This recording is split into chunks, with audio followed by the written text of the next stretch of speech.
Hello, আসসালামু আলাইকুম বন্ধুরা। আজকে আপনাদের দেখাবো টাকার বাজার। সবসময় শুনছেন যে মাছের বাজার, শাকের বাজার, আজকে আপনাদের দেখাবো টাকার বাজার এবং কি টাকা দিয়ে টাকা কিনতে হয়। চলেন বন্ধুরা আজকে যাই।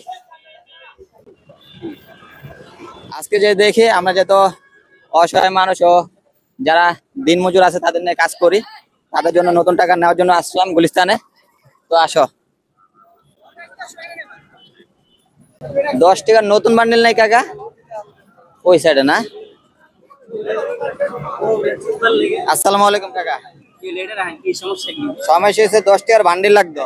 আমরা আবার নতুন টাকা মানুষের দিই তো, অসহায় মানুষ যারা কর্মকর আছে এমনি আমরা ব্লক করতেছি, যেহেতু আসলাম কেনার জন্য। 160 টাকা বেশি, 1000 নিবেন? 1000-এ 160 160 টাকা বেশি। আর 20 টাকার বান্ডিল 1000-এ 1100 টাকা। 1100 টাকা।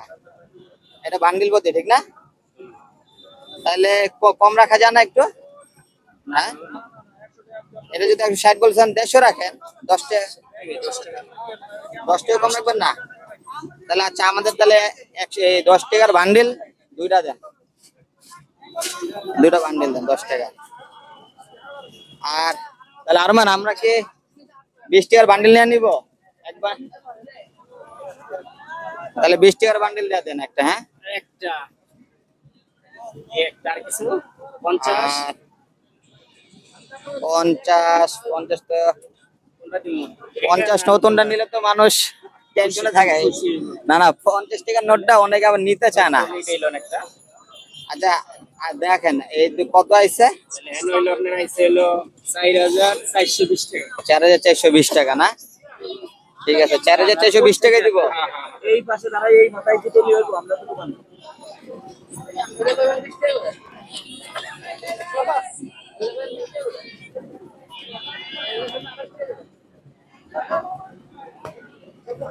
2000